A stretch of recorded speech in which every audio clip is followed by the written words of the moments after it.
চাল মাংস মাল সব রেডি, মাইকও সেট হয়ে গেছে, আর গাড়ি ড্রাইভারও চলে এসছে। সামনে একটাই সিট, তাই ড্রাইভার বসবে, আর পিছনে মাইকের সামনে আমি, পল্টু আর ভাই। আর আমি আমি কোথায় বসবো? ও এখনো তুই বাকি আছিস? ও মানে গাড়ির পিছনে দড়ি বেঁধে দিচ্ছি, তুই ঝুলতে ঝুলতে আয়। সবাই রেডি, চলো।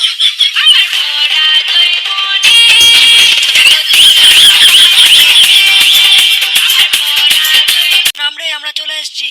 আচ্ছা মাইকগুলো তো আস্তে আস্তে নামিয়ে এখানেই সেট কর। আচ্ছা পল্টুদা, গাড়ির ড্রাইভারের ভাড়াটা? ড্রাইভারের ভাড়া ও মালটাকে একটু মাল খাইয়ে দে, Okay, boss. মাল টাকা নেই। চল চল, গাড়ির মালগুলো নামিয়ে ফেলি। চলো পল্টুদা। ব্যাস, গাড়ির থেকে সব নামিয়ে নিয়েছি, এবার একটু বাঁচলাম। ড্রাইভারে গাড়ি হাঁটাও, সব নামানো হয়ে গেছে, সব কমপ্লিট। চল মাইকটা সেট করে আমরা একটুখানি গান টান বাজাই। আচ্ছা চলো চলো। উফ, কত সুন্দর প্রকৃতি, পুরো মনটা ভরে যায়। পল্টুদা কিন্তু বেঁচে বেঁচে এটা সেরা জায়গায় নিয়ে এসছে, কি বলিস?